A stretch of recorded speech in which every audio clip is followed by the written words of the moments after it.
प्रिय भक्तों, स्वागत है आपका हमारे इस चैनल पर। आज की इस वीडियो में मैं आपके लिए निर्जला एकादशी की पौराणिक कथा लेकर आई हूँ, जिसे सुनने से आपको निर्जला एकादशी व्रत का पूर्ण फल और भगवान विष्णु की विशेष कृपा प्राप्त होगी। सबसे पहले आप सभी को निर्जला एकादशी व्रत की ढेर सारी शुभकामनाएं। आशा करती हूँ कि आप सभी पर भगवान विष्णु और माँ लक्ष्मी की कृपा हमेशा बरसती रहे।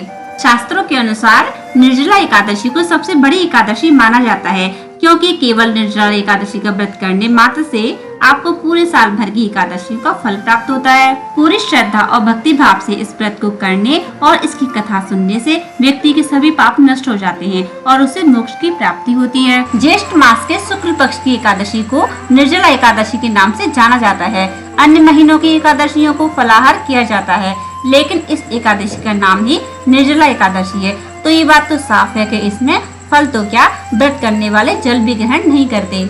इसलिए गर्मी के मौसम में ये एकादशी का व्रत बड़े ही तप के साथ किया जाता है। यही कारण है कि इसका महत्व सभी एकादशियों से ज्यादा होता है। तो आइए अब भगवान विष्णु का नाम लेकर इस कथा को शुरू करते हैं। लेकिन आपसे एक ही अनुरोध है कि इस कथा को पूरा जरूर सुने, क्योंकि किसी भी व्रत कथा को सुनते समय उसे आधा अधूरा नहीं छोड़ते। निर्जला एकादशी व्रत कथा के अनुसार एक बार भीमसेन व्यास जी से कहने लगे कि हे पितामह, युधिष्ठिर, माता कुंती, द्रौपदी, अर्जुन, नकुल और सहदेव आदि सब एकादशी का व्रत करते हैं और मुझसे भी एकादशी व्रत करने को कहते हैं।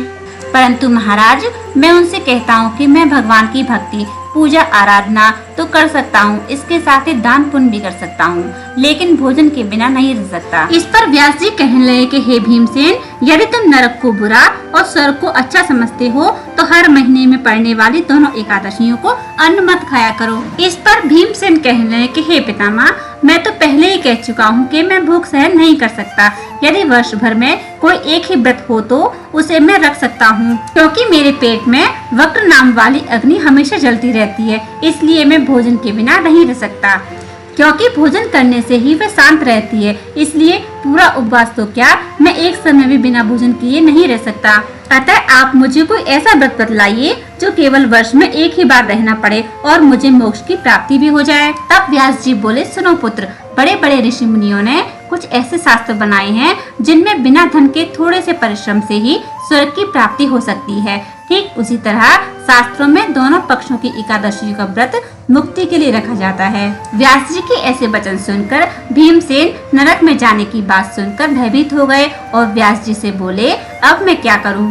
एक मास में मैं 2 व्रत तो नहीं रख सकता, लेकिन वर्ष में एक व्रत रखने का प्रयत्न जरूर कर सकता हूँ। अतः वर्ष में एक दिन व्रत करने से यदि मेरी मुक्ति हो जाए, मुझे ऐसा कोई व्रत बतलाइए। यह सुनकर व्यास जी कहने लगे, सुनो पुत्र, वृषभ और मिथुन के बीच ज्येष्ठ मास के शुक्ल पक्ष की जो एकादशी आती है उसका नाम निर्जला है। तुम उस एकादशी का व्रत करो।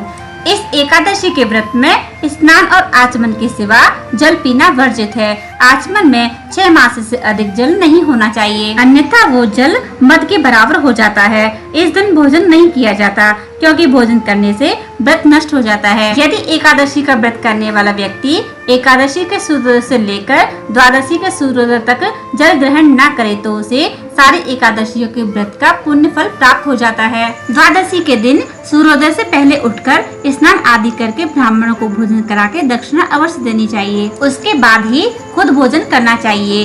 इसका फल पूरे एक वर्ष की संपूर्ण एकादशियों के बराबर होता है। व्यास जी कहने लगे कि हे भीमसेन, यह मुझे स्वयं भगवान ने बताया है। इस एकादशी का पुण्य समस्त तीर्थों और दानों से अधिक है। केवल एक दिन मनुष्य निर्जल रहने से समस्त पापों से मुक्त हो जाता है। जो लोग निर्जला एकादशी का व्रत करते हैं, उनकी मृत्यु के समय यमदूत आकर नहीं घेरते। भगवान के पार्षद उसे पुष्पक विमान में बैठाकर स्वर्ग को ले जाते हैं। अतः संसार में सबसे श्रेष्ठ निर्जला एकादशी का व्रत है। इसलिए पूरी भक्ति भाव के साथ इस व्रत को करना चाहिए। इस दिन ओम नमो भगवते वासुदेवाय मंत्र का जाप करना चाहिए और जरूरतमंदों को दान भी देना चाहिए। इस एकादशी को भीमसेन एकादशी और पांडव एकादशी भी कहते हैं। निर्जला एकादशी का व्रत करने से पहले भगवान विष्णु से प्रार्थना करें कि हे भगवान, आज मैं आपका निर्जला व्रत करता हूँ, दूसरे दिन भोजन करूंगा। मैं इस व्रत को बड़ी ही श्रद्धा पूर्वक पूरा करूंगा, अतः आपकी कृपा से मेरे सारे पाप नष्ट हो जाएं। इस दिन जल से भरा हुआ घड़ा वस्त्र से ढककर उस पर दक्षिणा रखकर दान करना चाहिए। जो मनुष्य इस व्रत को करते हैं उनको करोड़ों पल सोने का दान करने का फल प्राप्त होता है।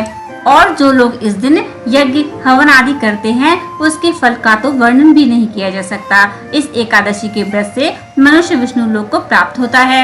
और जो लोग इस दिन अन्न खाते हैं वे चांडाल के समान होते हैं, वे अंत में नरक को जाते हैं। जिस व्यक्ति ने भी निर्जला एकादशी का व्रत किया हो, वह चाहे ब्रह्म हत्यारा हो, मदपान करता हो, चोरी की हो या फिर गुरु से द्वेष किया हो, मगर वह इस व्रत के प्रभाव से स्वर्ग को जाता ही है। व्यास जी कहते हैं, हे कुंती पुत्र सुनो, जो स्त्री या पुरुष श्रद्धा पूर्वक इस व्रत को करते हैं उन्हें ये काम जरूर करने चाहिए। पहला भगवान का पूजन, फिर गौदान, ब्राह्मणों को मीठे का दान और दक्षिणा जरूर देनी चाहिए।